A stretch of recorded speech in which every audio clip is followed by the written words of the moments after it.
Fala galera, está começando mais um Sportcast, o seu podcast para falar sobre saúde e performance.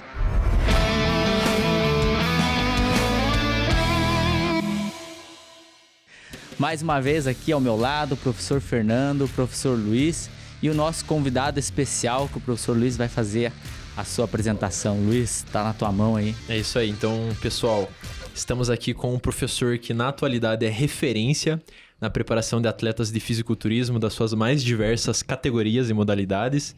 Então, professor, é um prazer enorme recebê-lo. Espero que essa tarde para você seja aprazível assim como será para nós. Então, professor Carlos Augusto Garon. Professor, gostaríamos que você se apresentasse um pouquinho para nós e falasse um pouquinho a respeito do porquê que você começou na educação física, por gentileza. Boa tarde, pessoal. Primeiramente, quero agradecer a vocês pelo convite, né? Agradecer a Deus, porque tá aqui com saúde com vocês, fiz uma boa viagem, cheguei bem aqui. Amém. E poder ter essa conversa com vocês aqui vai ser uma coisa bem legal. Bom, pessoal, eu, como qualquer outro professor, acredito que vocês também vão se identificar comigo, mas eu gostava muito de esporte, então eu praticava vários esportes, né? E karatê, judô, enfim, fui pra natação, enfim, quando era criança. Inclusive a natação foi recomendação porque eu tive bronquite asmática, e aí o médico recomendou daí para poder fazer natação, e eu comecei a gostar muito de esporte. Fiz escolinha de futebol, joguei muito futebol, não cheguei a jogar profissional, mas jogava demais. Só parei porque lesão, né? Quase quebrei o pé direito. Nossa. Virei 3 vezes o pé, rompeu os ligamentos. O cara falou, cara, o próximo você quebra, não tem mais ligamento. Daí eu falei, então tá bom.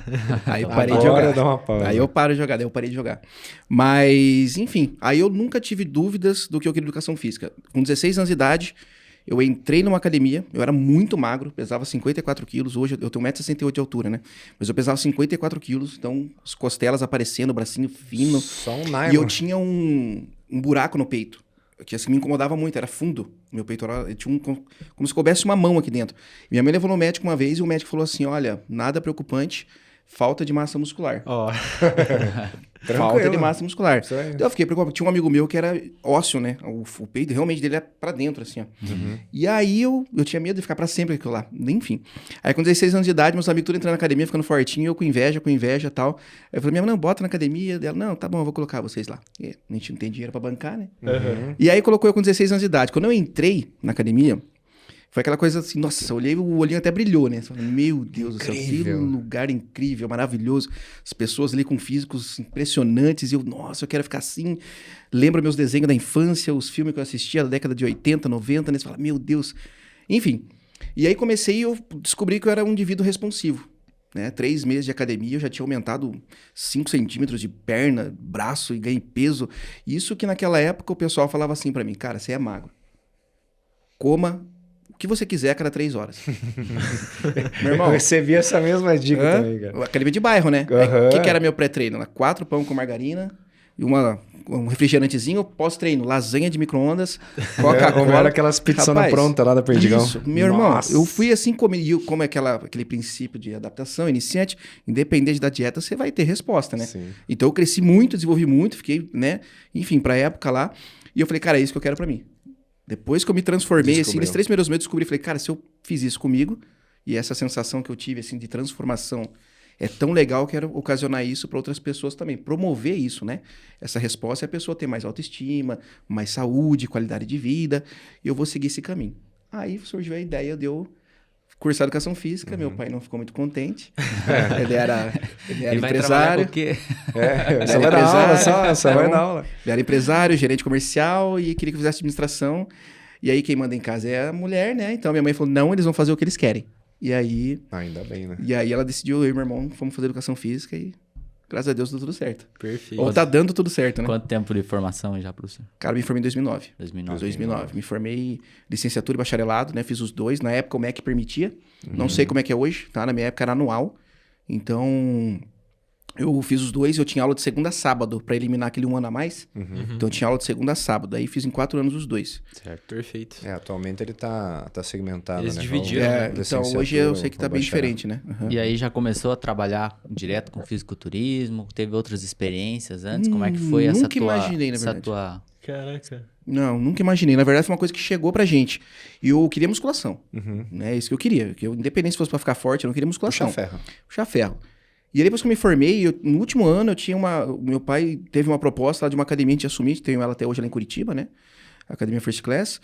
E aí a gente acabou comprando essa academia, eu tava no último ano, imagina correria, 2009, TCC, academia, então eu tinha muito pouco tempo. Eu tinha aula das 7h30 meio-dia, ia pra academia, ficava até as 10 da noite, e de noite eu ia escrever o TCC. Então foi uma loucura esse último ano. Aí tinha seminário, prova, né? Aquelas coisas todas. E foi um ano assim que foi bem desafiador, a gente passou, graças a Deus, tudo certo.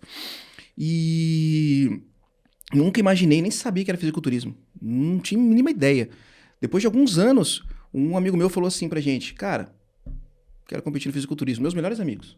Marco Carvalho, atleta até hoje. Inclusive foi campeão esse ano agora aqui em Curitiba, no campeonato que teve da NPC.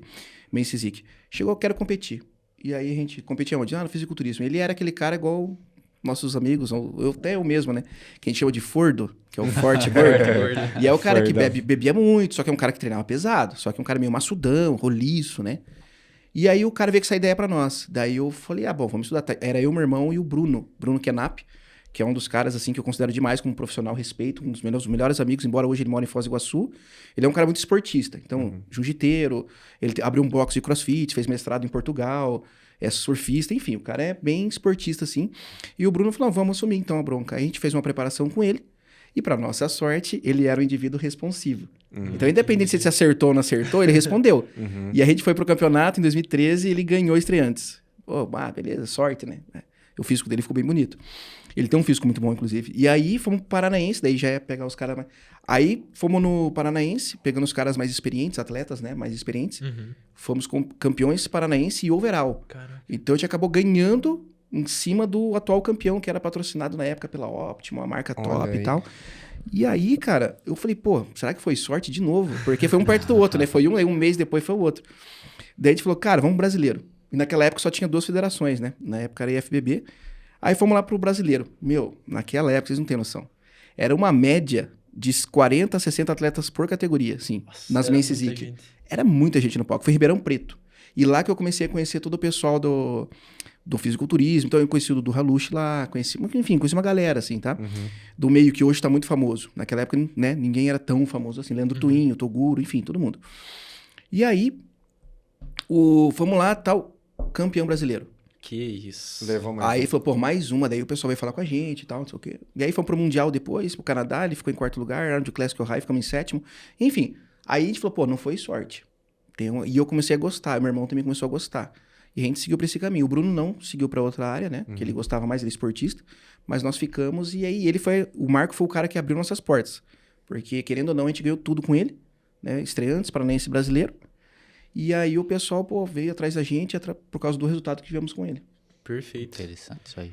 E professor, como que foi a tua jornada até... Que pra quem não sabe, né? Acredito que são raras as pessoas que hoje em dia não conhecem o trabalho do professor Garon e tal. Mas pra quem não sabe, ele é treinador da Franciele Matos, de influenciadoras aí muito conhecidas na atualidade. E ele faz um trabalho refinado, bem direcionado, com embasamento teórico muito grande.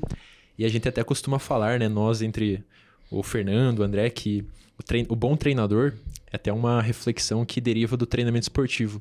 É aquele treinador que consegue sistematizar conhecimentos de múltiplas áreas e aplicar na prática, que é o que a gente consegue observar que você faz muito.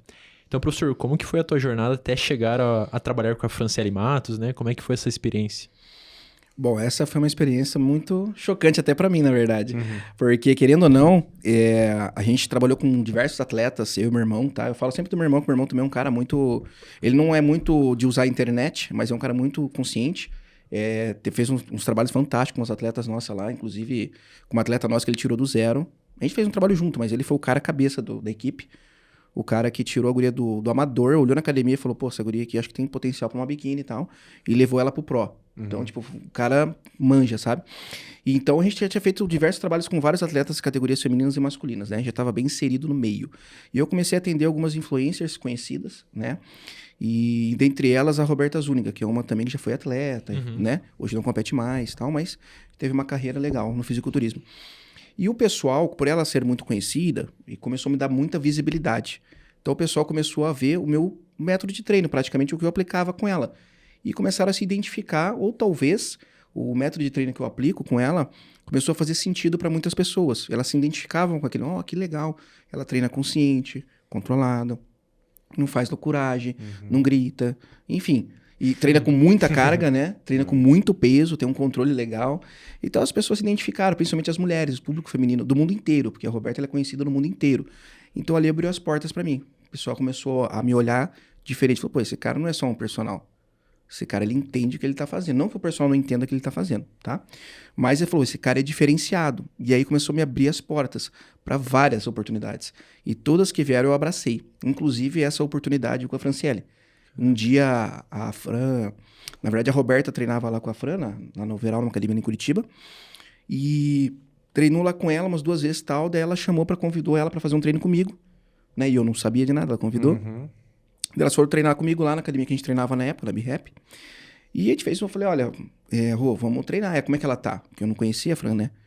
Daí ela falou, não, a Fran treina super bem, ela é igual a você, porque é a Rô. Gente, ela é um trator, muito forte. tá?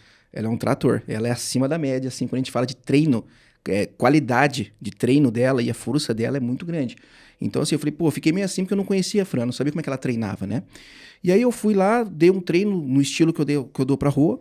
E, pô, aguentou, tal, forte pra caramba. Inclusive, me surpreendeu, né? A Fran me surpreendeu, assim. E eu falei, pô, legal, bacana. Tive a oportunidade de treinar a atual Miss Olímpia e tal. E tudo bem, fechou ali. Isso numa sexta-feira. Num sábado, 9h30 da manhã, eu lembro até hoje. A Fran me mandou uma mensagem. Daí eu olhei assim no WhatsApp. Achei estranho. Eu falei, pô, pra mim, vamos ver o que ela quer. Engano, né? Pô, eu falei, pô, será que eu machuquei ela no treino? Sei lá, né? Falei, pô, deve ter dado ruim, né? Aí eu abri o áudio e ela falou, pô, Garão, eu queria te agradecer pelo treino de ontem, adorei sua metodologia de treino, foi fantástico e tal. Eu gostaria de saber se você tem interesse, né? O quanto você cobra pra poder me atender como personal a partir de segunda. Que isso. Aí eu falei, pô, gelei na hora, assim, porque dá um medo, né? Você fica meio chocado com a notícia, né? Sim. E aí eu falei, olha, puta, olha, é o que eu mais queria ouvir, muito obrigado, né? Mas eu só vou te atender com uma condição. Daí ela falou, qual? Ela falou, não, mas qual que é o valor? Quero saber quanto você cobra. Daí eu falei, cara, de você eu não vou cobrar. A gente pode fazer uma parceria, né? Que eu tenho interesse, óbvio, em ser seu treinador e tal, né? Fazer parte da sua equipe, mais um, né? Pra somar. Mas tem uma condição. Ela falou, qual, Garão? Eu falei assim, eu sei que você treina com a Ana Paula e sei que você de vez em quando treina com a Ingrid, que são 2 professoras lá da Academia Overall e que eu tenho respeito por profissional, conheço, tá? Conheço o trabalho delas, muito bom, por sinal. E eu falei, cara, eu não vou atropelar o trabalho de ninguém, também não vou assumir, né? Sendo o cara que, roubou, atleta, não. Eu falei, não vou. Então, não sei como é que tá a situação com elas lá, mas se você quiser de fato que eu assuma os seus treinos, você vai se resolver ali com ela. Deixar tudo limpo, né? Limpo, porque senão eu não quero Perfeito. bronca com ninguém, né? E aí ela falou, não, Garão, já tá tudo certo, conversado, eu preciso explorar novas oportunidades, eu quero um novo estímulo, enfim, quero repaginar. Foi isso que ela me falou, tava tudo certo. Daí eu falei, não, então tá bom, se tá tudo certo, a gente começa. E aí foi aí que eu comecei o trabalho com ela. Mas sabe o que me chamou mais atenção, e eu vou comentar com vocês, até o pessoal aí que é profissional da área, estagiário e tal, a questão de ser valorizado. Porque ela, no momento algum, chegou pra mim e falou assim, Garão, vamos fazer aí uma parceria. Não. Ela falou, quanto você cobra? Já pensando no valor, no meu valor como profissional. Me valorizando, né? Perfeito. Você Monetizando, representa, vamos falar assim. E aí eu achei muito legal da parte dela. E eu falei, não, de você eu não vou cobrar, eu quero uma parceria, porque, né, enfim, você vai me dar muito retorno. Enfim, com a sua imagem, né, o seu marketing, enfim, nossas conquistas juntos. E, cara, só sucesso. Então, Perfeito. É como o senhor falou, né? São oportunidades. Então, apareceu, surgiu. você... E quando que Abraço. foi, professor? Quando que foi esse... Foi Faz um maio, tempinho já. não, foi maio do ano passado. Maio do ano passado que eu comecei. Abril e maio, mais ou menos, do ano passado. É fazer... Tem um bom tempo faz já, um ano né? e pouquinho. Um ano e pouquinho. É porque a gente tem o Olímpia, que a gente competiu juntos, e tem o Arnold Ohio. Esse ano a gente vai pro Olímpia de novo. Então vai dar... Professor, e só Mais pra 2 gente conseguir contextualizar essa nossa conversa para o pessoal que está em casa e muitas vezes não entende como é que funciona. Eu mesmo não tenho um aprofundamento nesse tema do fisiculturismo. Conta para nós como é que funciona uma competição de fisiculturismo, como é que é a divisão das categorias, das classes, como que se avalia um atleta de fisiculturismo. Só para a galera conseguir entender melhor como é que funciona essa dinâmica do fisiculturismo nos palcos, assim. Tá. Bom, o fisiculturismo, ele é um esporte, assim, que ele é julgado pela estética, né?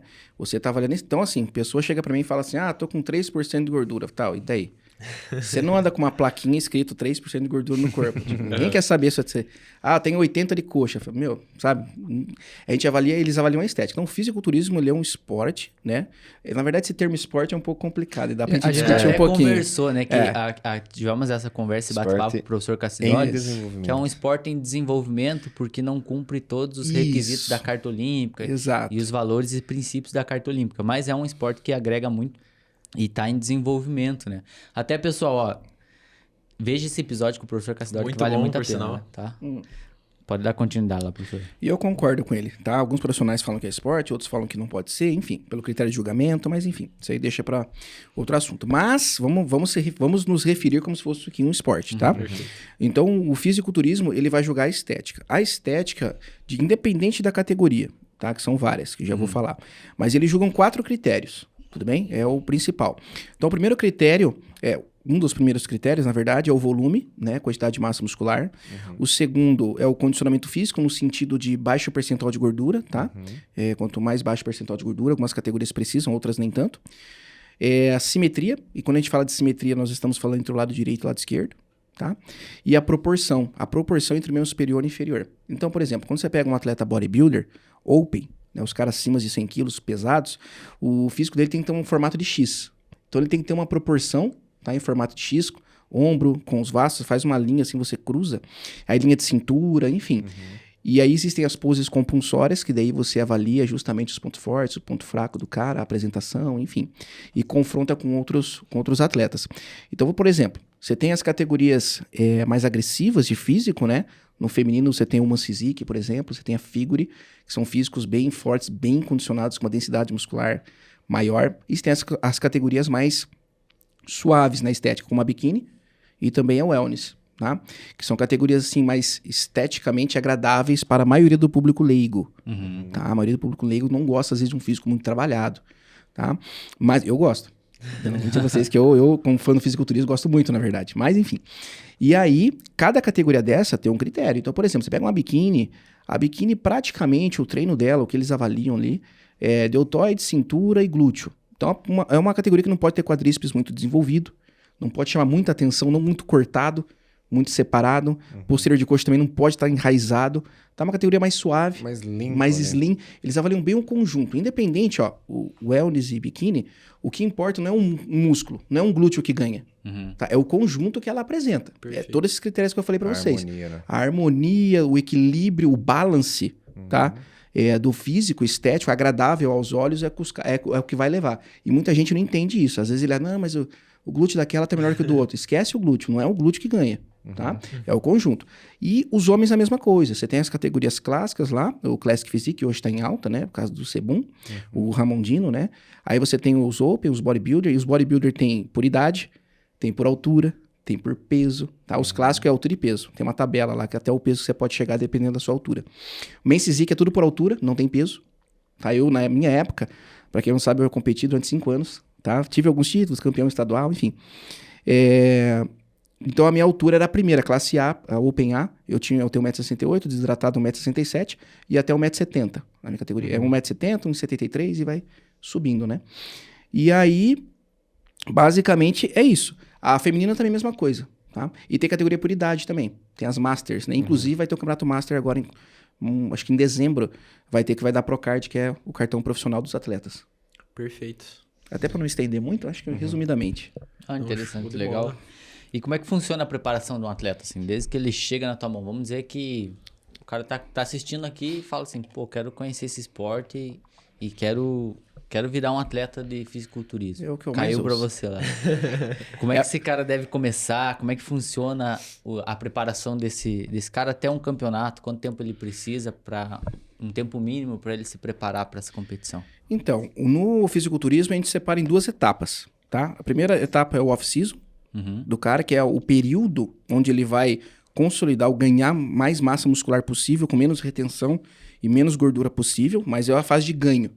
E a segunda fase é o pré-contest, ou cutting, né? Não sei como é que o pessoal chama, mas a gente chama de pré-contest. Contest e pré-contest, tá? O off-season e fase de definição, enfim, tem várias nomenclaturas, mas A segunda fase, que é o pré-contest, é onde você vai lapidar o físico do cara. Você vai condicionar ele. Você vai tentar tirar o máximo de gordura do cara, preservando o máximo de massa muscular do cara.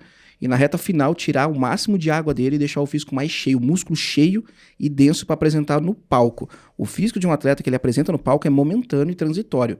Não consegue sustentar aquilo. Tá? Então, uma apresentação. Fez a apresentação, ele vai sair do palco e vai fazer todos os procedimentos de uma recuperação pós-competição.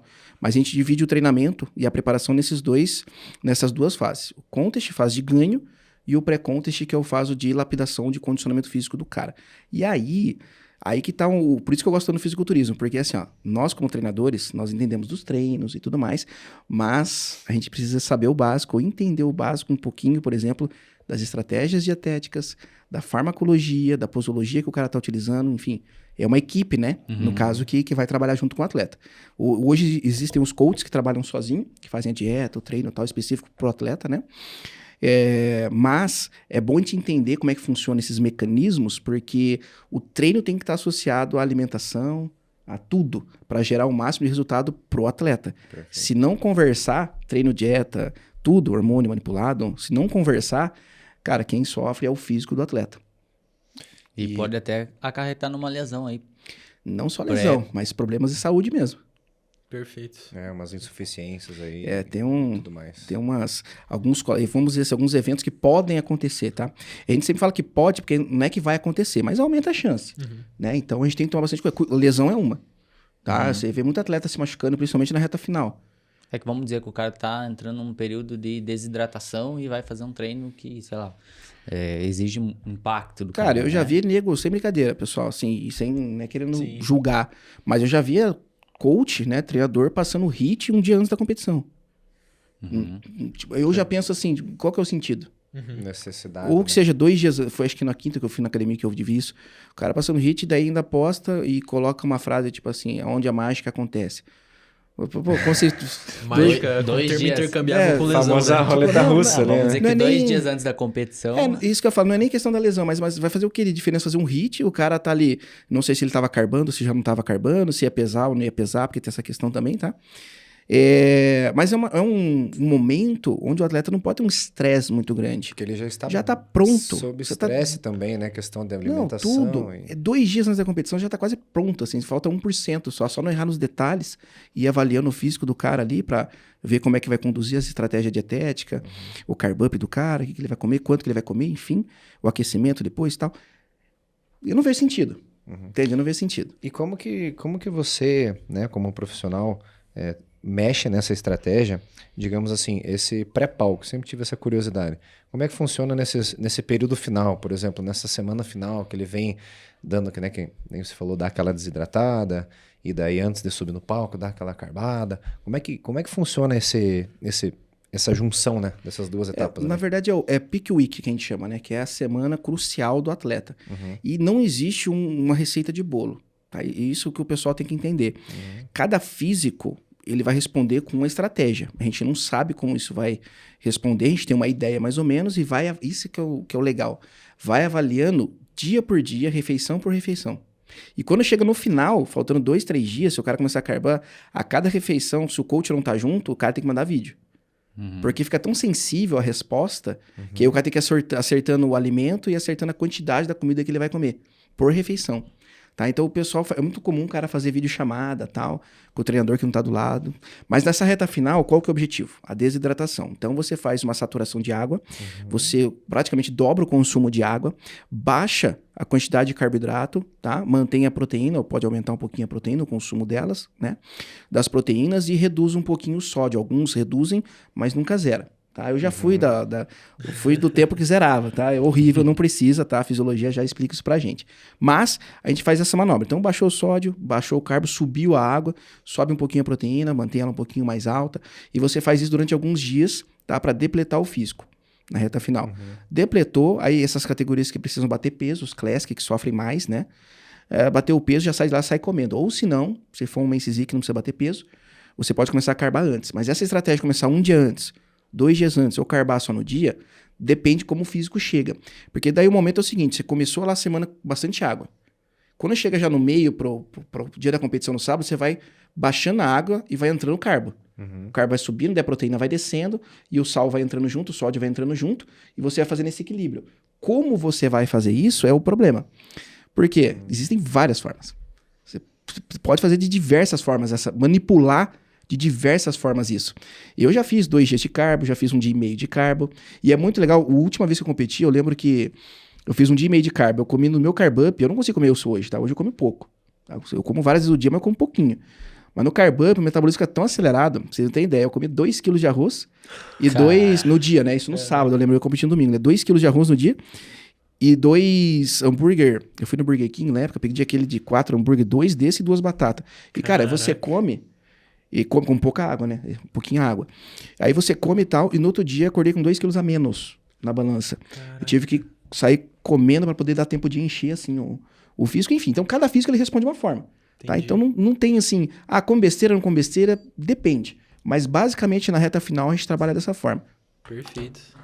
E professor, aproveitando já o que você falou a respeito de como é que funciona essa questão relacionada tanto à preparação do atleta quanto a como uma competição de fisiculturismo funciona, a gente está muito curioso para saber... Só um detalhe. Tem atleta que não finaliza. Como assim? Já tá pronto. Então o cara chegou na reta final, falta uma semana, o cara tá pronto. Você nem manipula quase nada ali. Malemar, você manipula um pouquinho de água, ou nem precisa mexer na comida do cara, o cara tá pronto. Ou a mulher tá pronta. A mulher é muito, muito assim. Tipo, responde quase bem. que não finaliza. Mas isso está relacionado com a responsividade da pessoa Isso. ou o trabalho do treinador? Não, daí dá mais relacionado à resposta do aluno, do atleta. Entendi. Mas nem só a resposta, a genética, né? Porque é um esporte de genética também. Perfeito. Então tem isso. Entendi. Olha só que interessante, não fazia ideia. Tem gente que não finaliza. Já Como chega que assim, pode? tipo, pronto já. Caraca, perfeito. Professor, como é que funciona? Né, nós gostaríamos de ouvir um pouquinho a respeito da melhor metodologia de treinamento para desenvolvimento de glúteo. Que o pessoal, na atualidade, o pessoal vem debatendo muito que o legal é fazer exercícios na máxima amplitude, com uma sobrecarga mecânica externa elevada, fazer exercícios isolados, o que é bom, o que não é bom. O que você tem para nos dizer com relação a isso, professor? Cara, eu costumo dizer o seguinte, né? O glúteo é um maior músculo, é um dos mais fortes do corpo humano. Ele tem uma área de seção transversa, assim, enorme. Tá? E ele sofreu algumas alterações para chegar até aí, tá? Porque lá atrás, nossos ancestrais não tinham esse glúteo que nós temos hoje, tá? Então ele sofreu, o nosso corpo, né, sofreu alterações na estrutura, nos ossos, e o músculo também sofreu alterações. Então ele subiu a inserção, né? Tanto que o glúteo máximo ele tem 2 inserções, uma mais alta e uma mais baixa. E ele é um músculo que, assim, por estar inserido no quadril, né, ele trabalha nos 3 planos e eixos de movimento, e a gente consegue explorar todas essas atividades nos exercícios de musculação, mas, assim, a melhor estratégia para quem? Exato. Primeiro, para quem, então? Quem que é a pessoa? Quem é a pessoa? Porque, assim, eu resumi um treinamento de glúteo bom só com elevação pelvic e agachamento. Entendi. E se é uma pessoa que tem uma lesão lá no joelho e não consegue agachar? Uhum. Já cai por terra a metodologia, então. Já acabou. Ou a pessoa, eu tenho uma dor na lombar ou dor no joelho e vai fazer elevação pélvica, eu não sei porquê, mas sente. Desconforto, pô, Garão, não tá legal isso pra mim, não rola. Então, assim, o que eu costumo dizer para o pessoal, eu gosto de falar isso nas palestras que eu vou, que eu ministro os cursos, é assim, sempre olhe pro aluno primeiro, para depois olhar pro exercício. Primeiro é o aluno, depois o exercício. Não olhe o exercício pro aluno. Esse é o maior erro que eu vejo nas prescrições de treino de glúteo. Porque a discussão na internet é qual que é o melhor exercício. Tá, pra quem? Você tá falando pra quem, né? Isso daí? Entendeu? Pra quem? Tem alunas... nos cursos... Inclusive, eu tô gravando um curso de glúteos aí, depois a gente vai conversar um pouquinho. Mas tem atletas minhas que eu peguei com lesões parecidas na lombar e no joelho, tá? Que não conseguiam fazer nenhum tipo de agachamento e nenhum tipo de levantamento. E quando eu me refiro a levantamento, eu tô me referindo a stiff, Romanian deadlift e levantamento terra. Então, a pessoa não agacha, não consegue, dói o joelho, dói a lombar, independente se é com halter ou na máquina, e não consegue fazer levantamento. Como é que você prepara um atleta wellness assim? Pra onde que você vai correr? Pros isolados. Pras caneleiras. Né? Vai pro cabo. Você vai explorar outros cenários e exercícios. E o pessoal, alguns profissionais, falam que, né, não funciona, que não sei o que lá. Mas, cara, às vezes, num momento, em um mesociclo, naquela fase, é o que ela consegue fazer. Até melhorar o resto da lesão, com o fisioterapeuta, com o médico e tudo mais, a gente fica restrito a isso. Porque a pessoa tem que ter aderência ao programa de treino. E ninguém leva isso em consideração. Ninguém quer sentir dor treinando. Você precisa fazer isso porque é o melhor. Tá, mas dói. O melhor é aquela que ela Não. consegue fazer naquele momento. Exato. E todo exercício é transitório, você não precisa fazer aquilo para sempre.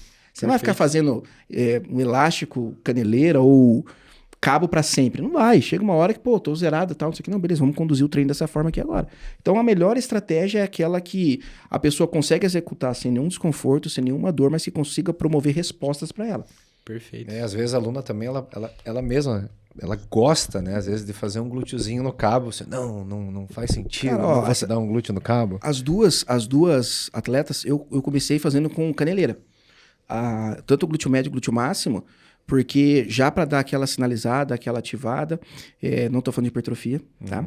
Mas eu começava dessa forma, depois eu ia pro cabo, e aí eu tentava achar outras variações de exercícios com elástico, ou somando os dois, tal, para tentar gerar uma intensidade maior para elas, aumentando o volume nos exercícios que elas não sentiam desconforto. E é que eu não trouxe, mas se eu tivesse trazido as fotos para vocês verem, vocês iam ficar impressionados. Como que o glúteo transformou sem fazer agachamento e sem fazer levantamento terra. E são os melhores, tá? Na minha opinião. Cara, não dá. Terra tem que ter um treino de glúteo, agachamento tem que ter. Vou te falar o que eu gosto. Vou falar pra você que eu gosto do treino de glúteo. Escoringa. Tipo os top 5 aí. Vou falar o que eu gosto do treino de glúteo. Todo treino de glúteo, tá? Ele precisa ter alguma variação de levantamento. E eu fico ou com o levantamento terra sumô ou com o Romanian deadlift, tá? Segundo, alguma variação de agachamento. Cara, pode ser back squat, pode ser búlgaro, pode ser o que você quiser, mas alguma variação de agachamento tem que ter, tá? Terceiro, alguma variação de elevação pélvica. Tem que ter alguma variação. Seja feita no banco, na máquina, unilateral, com o pé em cima do step. Tem vários cenários que você pode explorar na elevação pélvica. Alguma variação no cabo. O cabo é uma resistência ali que é muito interessante, porque ele coloca uma grande força no final da fase concêntrica, ao contrário, por exemplo, das variações de agachamento, que no final da fase concêntrica a força praticamente é muito pequena, ou quase zero naquele ponto. Então ele tem um diferencial que eu acho bem legal. E tem que ter alguma variação de abdução de quadril. Ou abdução com rotação lateral de quadril. Seja cadeira abdutora, 45, abdução de quadril no cabo, caneleira. Então, esse aqui, ó. Aqui eu já tô dando ouro pra vocês já. Entendi. Essa aqui já é uma sequência lógica que qualquer treinador pode adotar.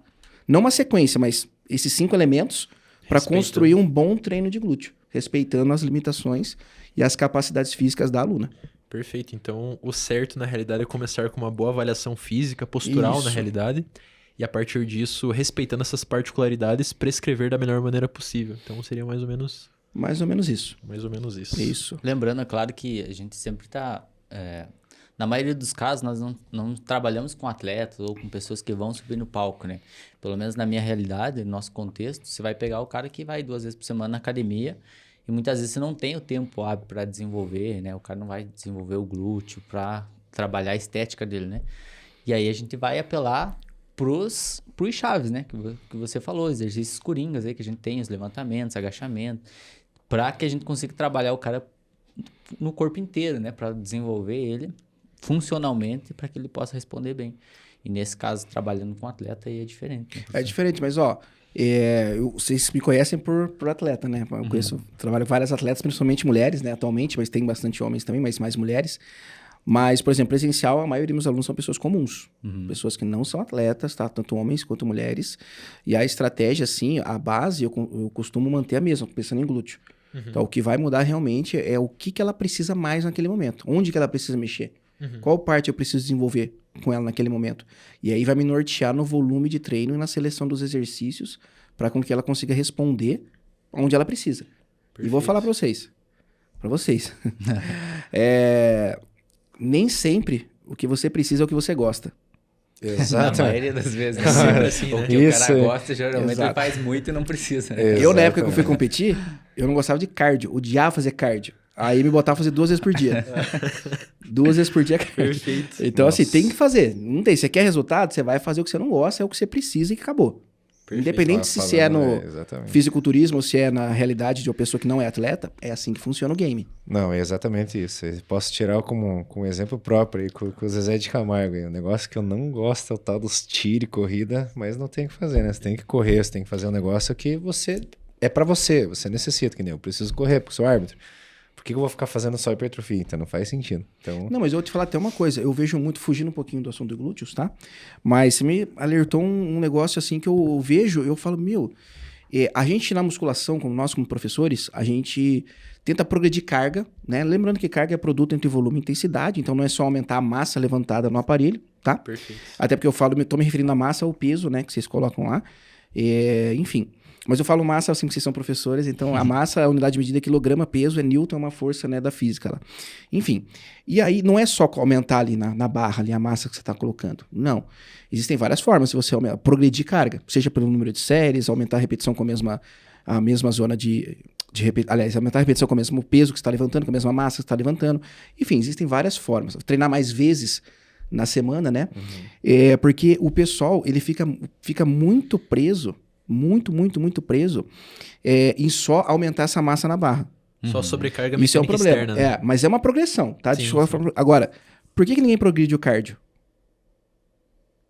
É verdade. O cara fica lá caminhando 30 minutos, 1 hora, 30 minutos, 1 hora, 30 minutos, 1 hora. Cara, claro que atletas fazem isso, tá? Sim, Eles sim. querem copiar os atletas. Um atleta faz isso, pessoal, porque assim, ó, o cara pesa 120 quilos. O cara lá, 110 quilos, 100 quilos, 80 quilos, pesadão, cara. E, o cara treina muito pesado, o foco dele é a musculação. Tá? O cardio ele vai entrar como um trabalho acessório, com certeza. Existe um momento certo pra gente aumentar a intensidade ou não do atleta. Mas vamos falar das pessoas da nossa realidade. Elas se espelham nessas pessoas e ela fica só caminhando meia hora por dia. Tá? E a progressão do cardio?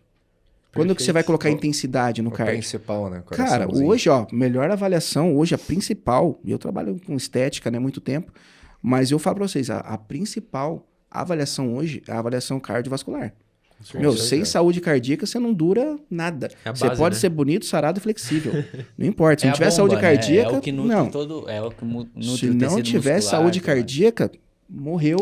Cabe igual um obeso sedentário no caixão, igualzinho. Caraca, essa foi bem profunda.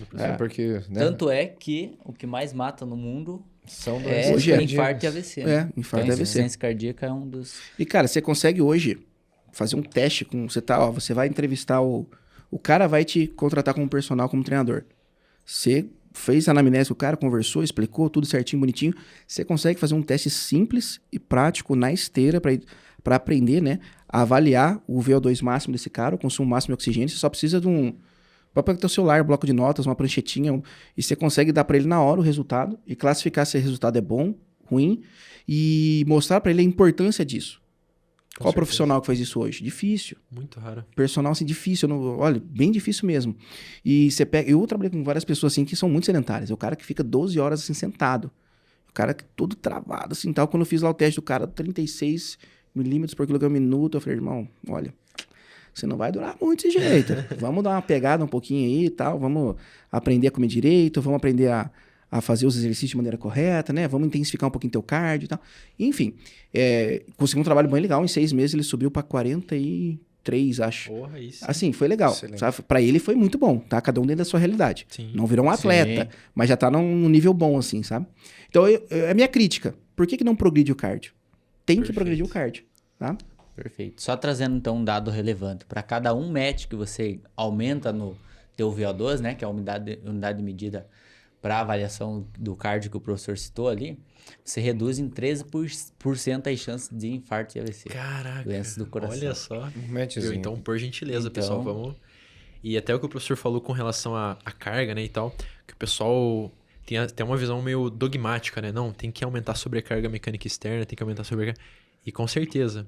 Mas carga no treinamento esportivo é grau de influência do exercício físico sobre o organismo, que é consequência de vários fatores, né? Então, utilizar um método, colocar mais peso, aumentar o volume, que nem o professor falou, tudo isso vai gerar uma sobrecarga que vai oprimir determinados sistemas funcionais por um determinado tempo específico, né? Então, saber utilizar todas essas variáveis é o X da questão, né?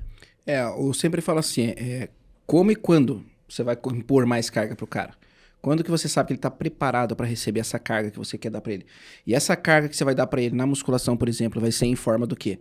Você vai treinar mais vezes na semana, você vai aumentar o peso na barra, você colocou uma série a mais, somou um exercício a mais. Como que você está colocando esse estresse? Né? Porque o estímulo é um estresse, né? O corpo identifica, a célula identifica o estresse. E através desse estresse é que ele faz aquela cascata de reações químicas que vai desencadear em sinalizações que pode ou não virar hipertrofia. Perfeito. Que é multifatorial, daí depende de várias coisas. Daí, o que acontece? Às vezes o cara tá tão focado em colocar o peso na barra, em encher de peso ali, e vê que, cara, você vai trabalhar sempre com isso. Você sempre vai estar treinando. Então, por que você vai trabalhar, por exemplo, num 100%? Ah, consigo fazer com 100 quilos o supino. 2 ali. Pô, trabalha com menos, faz mais. Hoje em dia tem bastante, né? Cluster set, tem um monte de coisa que dá para você otimizar e não trabalhar em 100%. Trabalha menos, faz um volume um pouquinho maior para evitar a roleta russa, né? E se subir, e se não subir? Que eu brinco com o pessoal, até eu faço os treinos, ele faz a supineta russa, né? Tipo, desceu a barra, pode ser que não suba. Pode ser que não suba, é um acaso. Boa. E treina sozinho, né? É que daí é aquela... Não, mas a gente é macaco velho, né? Na parada, você sabe? Pô, sem Quanto presilha, vem pra cá, vai pra lá. Eu já fiquei preso na barra já, quando era mais novo. Entendeu? Já. Eu não era formado, né? Mas eu era piazão, assim, treinava normal. Eu fiquei preso com 25 quilos no peito. Eu olhei, eu treinava um galpão, um bairro, academia de bairro, galpãozão assim, pé direito alto. Eu fui 1h30 da tarde, tinha ninguém na academia, né? E a academia era muito grande, o professor tava lá na mesinha dele, eu desci e não subi, né? Aí fiquei olhando pra ver se vinha alguém, assim, ninguém, o professor lá longe. Nossa. Falei, nossa, cara, aí... Uma luz, E eu tava, né, tava preso, né? As presilhas, ela tava na barra lá. Aí eu comecei a rolar ela pra baixo. Cara, veio me amassando assim, eu era magro, né? Veio me amassando, passando por cima da costela, assim, eu fui pra baixo. Aí veio um cara, saiu correndo lá do outro lado, me tirou a barra de cima de mim. Isso aí Era isso mesmo que eu queria fazer. Isso aí forja... não, professor, isso é um exercício que Não, foi fácil. Acabei de inventar aqui. Não, Isso aí forja o caráter, né? Nunca mais. a gente dá risada, mas se vocês nunca falharam, pessoal, a sensação é horrível, tá? Você fica vulnerável e você fica assim, você não tem resposta. Você quer fazer alguma coisa e não vai, simplesmente acabou, não tem como você ir mais. Tem uma senhora do lado, você fala, me ajuda. Não tem que fazer. Não, e naquela época você não tem a noção de, não vou colocar a presilha. Exato. Você coloca a segurança, daí você vai fazer, aí você falha. Eu tive essa experiência também, um supino declinado na época, imagina, na época que eu fazia... É morte. Declinado, você vai rolar, vai passar no Eu fazia queixo, com na cara. 10 de cada lado, cara. Daí, tipo, saí da natação, cheguei na academia também. Aí morri ali com os 10 também, não tinha ninguém, cara. A professora também lá no Saci, lá, e deu, cara, tive que ir rolando a barra pra cima, sorte que era leve, só que pra mim tava pesado, né? Era 10 de cada lado. E daí também, vai sofrendo, empurrando a barra até se levantar. E professor, eu queria fazer uma pergunta aqui para ajudar todos os estagiários, profissionais recém-formados, que é com relação a selecionar uma boa literatura para estudar. Então eu queria saber quais livros o professor poderia indicar para nós, né, que estamos aqui, para as pessoas que estão te assistindo, tanto com relação à fisiologia articular, fisiologia do exercício, biomecânica, cinesiologia. Se você tiver um livro para cada tópico desse, já seria de grande valia para nós. Olha, é um assunto bem que eu gosto bastante, tem várias literaturas, na verdade, porque assim, ó, livro, ele dá a base, tá? Mas o artigo é onde você se mantém mais atualizado. Os livros até, o que eu costumo fazer? O pessoal fala, Augusto, você fica olhando esses artigos, onde você acha? Se você pegar os livros, você olha lá nas referências, tem um monte de artigo lá. Aí você começa a perceber que dentro de um determinado assunto, é o mesmo autor que faz vários trabalhos, ou o mesmo grupo daquele autor, daquele pesquisador que tem vários trabalhos. E aí, a partir do momento que você entendeu isso, falou, pô, se eu quero pesquisar então sobre biomecânica, eu vou colocar lá, sei lá, Rafael Escamilla. Vai lá, Rafael Escamilla. Aparece um monte de trabalho do cara, sobre vários assuntos, seja de eletromiografia, aparece análise de exercício, tem um monte do cara lá. Então, os livros são legais, tá? Mas para se manter atualizado, eu gosto muito dos artigos. E os artigos, a partir do momento que o pessoal começa a entender de leitura e começa a ter mais familiarização para mexer nos sites de pesquisa, tá? Tenta sempre pegar o grupo de pesquisa, o primeiro autor e o último autor, tá? O primeiro é o cara que mais contribuiu, o último é o chefe do bagulho. E pega esse grupo de pesquisa do cara e sempre pesquisa, assim, o nome dele e o assunto que você quer. Porque você já vai estar relacionado. Por exemplo, eu quero ver hipertrofia. Vou pegar Brad Schoenfeld. O cara tem um monte de artigo lá sobre força, hipertrofia, até sobre síntese proteica, um monte de coisa. Então, pegando o nome do autor é mais fácil. Mas eu vou falar alguns livros que eu acho que todo educador físico que trabalha com musculação deveria ter. Tá? Então, de cinesiologia tem vários que eu gosto. De biomecânica tem vários que eu gosto. Mas tem um que é bem completo, tá? Que chama Cinesiologia do Aparelho Músculo-Esquelético, do Donald Newman. Tá? O Donald Newman é um autor bem legal também, tem uns trabalhos bem legais também que vocês vão achar, digitando o nome dele lá no PubMed, no Google Acadêmico lá. Vocês vão achar uns trabalhos bem legais com ele no quesito de biomecânica, de cinesiologia. O livro dele, cara, é um livro mais ou menos dessa grossura, assim, mas ele é bem completo. Passa por todos os músculos do corpo, desde a parte de cinesiológica, né, que é a avaliação ali qualitativa, até a parte da avaliação quantitativa, que é mais a parte da cinética, a parte da biomecânica, que estuda as forças que atuam sobre o corpo humano. A cinesiologia é estudo do movimento, tá? Sem se preocupar muito com as forças que atuam sobre o corpo humano. Então, esse livro é bem completo, Cinesiologia Biomecânica. De musculação ainda, eu vou citar 2 livros que eu gosto muito, que eu acho que esse é de cabeceira, Aí o pessoal tem que ter mesmo, cara, que é o livro do Jonato Prestes, que é o Periodização da Musculação, acho que é Periodização de alguma coisa da Musculação. Capa azul, capa meio Isso, dura. esse mesmo. Esse foi o Esse primeiro nome livro agora. que eu comprei quando eu comecei. Fugiu o nome dele agora, mas é alguma coisa de periodização na musculação. É prescrição tá? e... Acho que é prescrição e periodização na musculação, É se isso eu não me engano. Depois você pode conferir no Google aí, Beleza. ver qual que é. Mas esse do Jonato Prestes aí, cara, esse livro é muito bom, porque é o primeiro que fala de periodização na academia mesmo, na musculação. A maioria dos livros antigos, pelo menos na minha época de estudo lá da universidade, era tudo relacionado mais a esporte, a desporto, né? Treinamento desportivo, não muito para musculação. A gente adapta para musculação. São os mesmos princípios, só que dessa vez mais específico. Então esse é o livro que eu acho que todo mundo deveria ter também. E o terceiro livro é o livro do De Sales, que é o Método de Treinamento Avançado, tá? Que é o best-seller aí, que vende pra caramba. Que é um livro pequeno, uma leitura fácil. E é um livro, assim, que...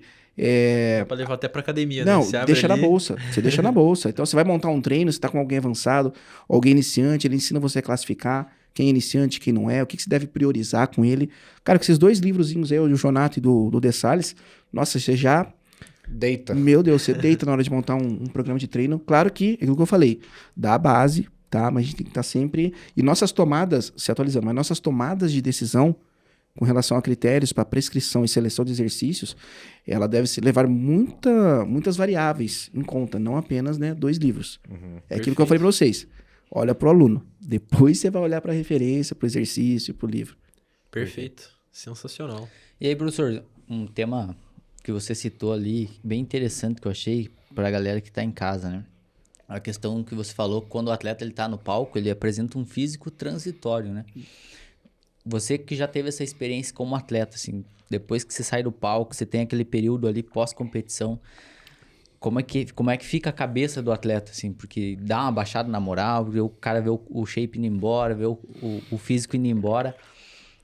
Como é que fica a cabeça do atleta? Como é que você lidava com essa situação, assim, na questão de apresentar esse físico transitório? E foi até bem legal você trazer isso pra cá, porque muitas vezes as pessoas elas estão assistindo no YouTube, estão vendo ali as competições, estão vendo fotos e se baseiam naquilo ali, né? Nossa, que legal, eu quero ficar assim. E não sabe que é O físico é aquele, o cara fica um dia assim, né? que é uma parte muito pequena, né? Então foi bem interessante você trazer essa questão. Como é que você lidava com essa situação depois? Como é que fica a cabeça do atleta nesse quesito? Mexe muito com o psicológico? Eu acho que assim, ó, todo atleta ele é forjado mentalmente. A parte física é fácil. A parte mental, poucas pessoas aguentam, tá? Muito poucas pessoas aguentam. E isso eu falo com convicção, porque todo mundo quer ser, mas poucos se tornam. Param tudo no meio do caminho. Porque não consegue manter a constância e a rotina de um atleta. A batalha de um atleta é diário, não é no palco. No palco ele vai mostrar o resultado que ele conquistou durante um tempo, mas a batalha é dia a dia. É ali, a cada repetição, sem errar a refeição. Eu tinha uma hashtag quando eu treinava, quando eu competi, que era sem erros. Cara, acordava de manhã já sem erros. Mensagem, 4h50 da manhã, 4h30 da manhã que eu acordava na época. Aparecia no meu celular assim, se eu perder de mim, eu vou ganhar de quem? Já pra dar aquele tapa na cara e falar, vou pro quarto de 5 horas da manhã e vou fazer o que precisa ser feito, independente de onde eu tô. Então, a maioria das pessoas não estão preparadas para isso. Então, o psicológico de um atleta é uma coisa blindada, assim. O cara tem uma mente, assim, que poucas pessoas aguentam passar pelo processo. Então, quando você dá tudo de si, durante lá 16, 20, 24 semanas, você vai pro palco e se entrega. E aí você tá na mão dos árbitros. Você não tem mais controle. Tá? O que você tinha controle, você fez. O que você tinha sob controle, você fez. Agora, no palco, quem vai julgar vocês são os árbitros. Tá? E os árbitros julgando você, te colocam numa posição, às vezes você se dá bem, às vezes não. Às vezes não é o seu dia. Isso acontece, é normal, tá? Então, eu, por exemplo, quando eu estreiei, eu fiquei em terceiro. Já gostei pra caramba, fiquei no top 3. Mas no Paranaense já caí pra quinto. Pô, foi um baque, eu achei que ia subir e desci. Que daí veio as pessoas mais, com o físico mais maturados, né, mais densos e tal, que estão há mais tempo. E aí eu falei, putz, eu desci e falei, cara, pô, como é que pode cair pra quinta? Não, mas tá certo, os caras estão melhor do que eu vou correr atrás e vou. Aí eu lembro que foi em julho isso, eu ia competir em dezembro no Sul Brasileiro, então eu tinha bastante tempo até lá. E aí eu desci com a cabeça assim meio frustrado, mas eu falei, não, no outro dia eu já vou começar a treinar e vou pra cima. E aí eu fui pro Sul Brasileiro, e aí lá, na época, o Sul Brasileiro é um campeonato ainda é, né? Bem disputado, bastante atleta, eu subi com acho que uns 30, com 24, 25, não lembro. Atletas, eu fiquei em segundo, perdi por 1 ponto. Caraca. Por um cara hoje hoje ele é pro, né? O Heitor lá da Bahia, Heitor Galvão, Mensizik. E aí perdi por 1 ponto pra ele. Nossa. Então eu fiquei em segundo, mas já subi colocação. né? Então, assim, a frustração, ela faz parte, tá? Você perder, você ganhar, enfim. Mas mais perder, você aprende muito mais com a derrota. Então, a maioria dos atletas que estão preparados psicologicamente saem vencedores, independente da colocação deles. Porque no outro campeonato ele vai vir melhor. E eu vou dar um exemplo para vocês. Vou dar um exemplo da Franciele Matos. No Olímpia do ano passado, ela ganhou. Mas na súmula tava que ela ganhou por causa de 1 ponto. Nossa. Então a disputa foi muito acirrada. E aquilo incomodou ela. Eu lembro que ela estava lá nos Estados Unidos, o evento foi na sexta, eu lembro, no sábado. Eu lembro que ela mandou mensagem para mim no domingo. Falou, Garão, quero começar uma preparação para o Arnold de Ohio. Depois que ela chegou, acho que ela ganhou o Pro no Arnold de Ohio, depois nunca mais subiu lá, só sobe no Olímpia, né? E aí eu falei, pô, você quer subir no Arnold de Ohio? Ela falou, sim, já falei aqui com o Panaim, né, que é o treinador dela, faz 6 anos, o coach, né, que a gente fala. Eu sou o cara presencial, ele é o cara que organiza as coisas. A gente tem um grupo onde a gente faz um trabalho multidisciplinar. E aí, ela falou, eu quero subir no Arnold de Ohio, porque eu sei que eu sou melhor, que eu posso provar que eu sou melhor, e eu quero ganhar por unanimidade. Eu não quero que os árbitros tenham dúvidas disso. Olha a cabeça. Caraca. Daí eu falei pra ele, então eu tô com você. Voltou pro Brasil, vamos falar com o Panaim já pra organizar as coisas e vamos dar início nos trabalhos. E nós fizemos uma preparação de 4 meses, né, 16 semanas, 2 em off, 2 em pré-contest, né? E fomos pro Arnold de Ohio esse ano e foi onde ela apresentou o melhor físico de todos os tempos dela, segundo os árbitros que lá estavam, e ela ganhou por unanimidade. Todo mundo deu primeiro lugar pra ela. Então assim, pensa, algumas pessoas quando ficaram sabendo disso e tal, muitas pessoas vieram falar comigo e falaram assim, pô, Garão, e se ela perde no Arnold de Ohio? Pô, ela tomou uma decisão que, pô, chega lá porque ela perdeu por 1 ponto, a segunda colocada também tá muito boa, e vai chegar lá e vai ganhar dela. Eu falei, cara, não vai. Sabe por que não vai? Porque a cabeça da Fran, a cabeça de um atleta nível Olímpia, campeã mundial, bicampeã mundial, agora tricampeã mundial, é uma coisa surreal, é muito blindada. A pessoa sabe, ela sabe o seu potencial, o seu lugar, assim, e ela quer provar e mostrar pra todo mundo isso. E não tem dúvidas disso. Não é arrogância. Tô aqui. Não, tá? é se conhecer, não é, né? exatamente. Saber. É mostrar que, assim, que ela pode. E, cara, de todos os anos, foi o melhor físico apresentado dela no Olímpia, sem desmerecer nenhuma atleta. Todas, na verdade, do Brasil, tem uma, vamos dizer assim, uma quantidade de atletas espetaculares que estão vindo com tudo, tá? A wellness é dominada por brasileiras. Mas a Fran, ela tem aquela coisa a mais, sabe? Além do físico, além de mulher e tal, ela tem uma coisa a mais, assim, que parece que faz com que ela se destaque das outras. Às vezes essa sede, Tá? né, Dê? Cara, imagina, mas ó, a pessoa sair do campeonato e fala, não, quero subir no próximo e mostrar pra todo mundo que eu sou a melhor. Eu sei que eu sou a melhor. Eu quero ganhar por unanimidade, quero mostrar que eu sou a melhor. E é assim que o atleta tem que ser. Não é chegar lá e falar assim, eu vou subir lá, não sei o que vai dar. Não, cara, não sabe o que vai dar, você vai Chegou ganhar. assim, já vai perder, né? Você vai ganhar, a cabeça tem que ser essa, eu vou ganhar, vou dar tudo de mim. Agora, se você lá na hora vai ficar em primeiro ou segundo ou terceiro, aí fica na mão dos árbitros. Mas, né, você sabe que você pode dar o melhor, independente do resultado. Dá o melhor de si que o resultado vem. Não tem erro. Não tem. Não tem erro. batata. Perfeito. E é interessante, modéstia à parte, eu acho o atleta de fisiculturista o cara mais disciplinado que existe, né? Porque ele vive esporte 24 horas por dia. O cara não se permite dormir mal, ele não é se permite comer fora. Ele é um esporte, assim, que você carrega, né, com você o tempo todo. Então, sim. O Muzi fala, né, que você carrega o teu sucesso ou fracasso em você mesmo, né? Então, Exato. Assim, mas, assim, passou um fisiculturista na rua, você olha, pô, esse cara é fisiculturista, sabe?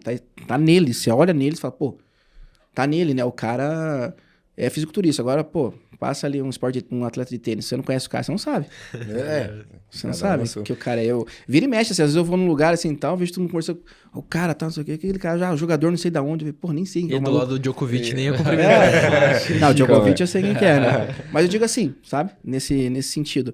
Mas é isso, cara. Então a parte mental de um atleta é o que faz ele ser o que ele é. Que poucas pessoas têm, na verdade, pra suportar derrotas ou vitórias, na verdade, né? No treino esportivo o pessoal fala que o ápice, a forma desportiva do atleta é um conjunto do preparo físico, técnico, tático e psicológico, que é psicológico de forma integrada e harmoniosa. Sem um desses componentes você não tem atleta. E pro fisiculturista, essa questão psicológica ela vem muito forte, né? Porque existe uma oscilação, principalmente para as mulheres, né? Sim. Questão hormonal e tal. Então tudo isso pesa muito, né? Ó, eu ia falar assim, que é poucas as pessoas que têm essa cabeça. Embora sejam também atletas, mas eles não têm isso, sabe? Parece que falta, eu já sinto. Parece que a gente como treinador, a gente sente que o atleta, tipo, ele não vai dar tudo de si, que ele tá com medo. Daí você fala, cara, não é medo, velho, independente do resultado. Não, mas eu não tenho chance. Como é que você sabe? Você não sabe até você fazer. Exato. E até você subir. sabe? Então, a maioria, independente de ser atleta ou não, amadora, tá? Porque na liga profissional, não. Lá os caras realmente, né, é diferenciado e tal. E eles não estão preparados mentalmente. Cara, isso eu falo pra você. Pessoa, depois do campeonato, eu já trabalhei com atletas assim, que não conseguiram resultados legais e veio chorar pra mim. No outro dia veio chorando. Por quê? Por que aconteceu isso? Por que não sei o que? Eu tava no meu melhor físico e não sei o que, não sei o que lá. Então, emocionalmente, não consegue, né, entender e se controlar. E aí essa questão que você fala do trabalho multidisciplinar é bem interessante também, porque não sei se os teus atletas, por exemplo, têm dentro desse quadro um psicólogo, por exemplo, para estar auxiliando e ajudando também nessa questão de controle, né, do emocional, porque oscila muito, né? Imagino eu. Bastante. Deveria ter, mas eu vou falar pra você que a maioria negligencia essa mesmo? parte. A maioria, assim, conversa mais com um ente querido mais próximo. Tá? E daí vai desabafar ali, E o vai tentar treinador se meio que consolar. vira um psicólogo, né? Assim, Vira. de maneira Bastante, na informal. verdade. Vira bastante, Mas assim. faz falta, né? Faz um cara trabalho profissional, né? especialista, Um cara profissional ali que trabalha, tem muitas pessoas que precisam. Mas a maioria dos que eu trabalhei, pelo menos, desconheço alguém que tenha feito algum trabalho com um psicólogo, sabe? Acho que não chegou a afetar tanto, assim. Mas teve uma ou duas ali que eu lembro, não vou citar nomes, mas que foi um baque da pessoa não aceitar mesmo, assim, sabe? Ficou de luto um tempão, assim. É porque é muita restrição, né? É muito sacrifício de você, por exemplo, ter que restringir um sal. Você não pode comer, tem que comer só aquilo ali. Às vezes você tá que com fome, tem antigamente- que treinar Antigamente, a gente fazia coisas muito, né? drásticas. Sem noção, assim, sabe? Tipo, muito restrito e tal. Hoje a gente sabe que não precisa mais. Não precisa, assim. Se o cara precisa sofrer é porque errou em alguma coisa. Se o cara precisa fazer 3 cardio por dia, ele errou na dieta, tá compensando ali. Ou se o cara precisa, sei lá, reduzir isso ou aquilo, é porque realmente a Não quer tirar preparação... o chocolatinho. Eu acho que assim, a preparação do cara faltou alguma coisa. E é errando que a gente aprende, tá certo, faz parte do show, da experiência. Mas com a quantidade, assim, de informações boas que nós temos a respeito das estratégias hoje, é difícil o cara, assim, passar por uma situação bem ruim. A não ser que o cara, por exemplo, esteja muito acima do peso para bater peso. O cara vai sofrer, não tem jeito, o cara vai sofrer. Mas hoje, se você fizer um trabalho a longo prazo bem controlado, você evita compulsões alimentares, você evita, né, os transtornos que o pessoal tem, evita ter esse baque psicológico, mental neles. Então, é tudo questão de tempo. Porque é comum a pessoa chegar para mim e falar assim, Carão, quero subir na Men's. Aí você olha o shape do cara e fala... Deu, cara, eu quero subir na Physique em dezembro. Eu falei, tá, mas você tá colocando data já? Nem tem shape ainda, você tá colocando data? Eu falei, calma aí, não é assim, entendeu? Chegou do nada. Não, não é assim. A preparação, ela demora. Vamos construir um físico. Quando chegar no físico que eu olhar e falar, ó, tá bom agora, a gente vai competir daqui 3 meses no campeonato tal. Beleza? Porque é o treinador que determina isso, não é o atleta. É o nosso nome que tá lá. Então eu não vou colocar alguém que não tem chance de ganhar. Perfeito. Entendeu? Não tem como, né? Não, É isso. dá. Interessante. Bem legal. E é isso, né, galera? E é Vamos isso aí, chegando pessoal. ao fim? Estamos chegando ao fim. Então, primeiramente, queremos agradecer o nosso querido professor pelo tempo disponibilizado. resenha. Essa resenha incrível aí que esperamos que consigamos agregar na vida das pessoas. E aos nossos patrocinadores, né? Página 1 Digital e a Go Coffee, né? Um abraço para o Rodrigão e para a Louise, que está fornecendo nossos cafezinhos, nossos chás aqui. Então, um abraço, meus queridos. Professor, fecha aí pra nós esse episódio, então. Aquela câmera ali, pede pra galera seguir, compartilhar e curtir essa página. Galera, né? sigam, compartilhem. Espero que vocês tenham gostado muito dessa resenha, essa conversa que a gente teve aqui hoje. E fiquem ligados para os próximos, que eu tenho certeza que aqui só vai sentar profissionais de referência que irão ajudar vocês também. Valeu. Show de bola. Um abraço. Um abraço, pessoal.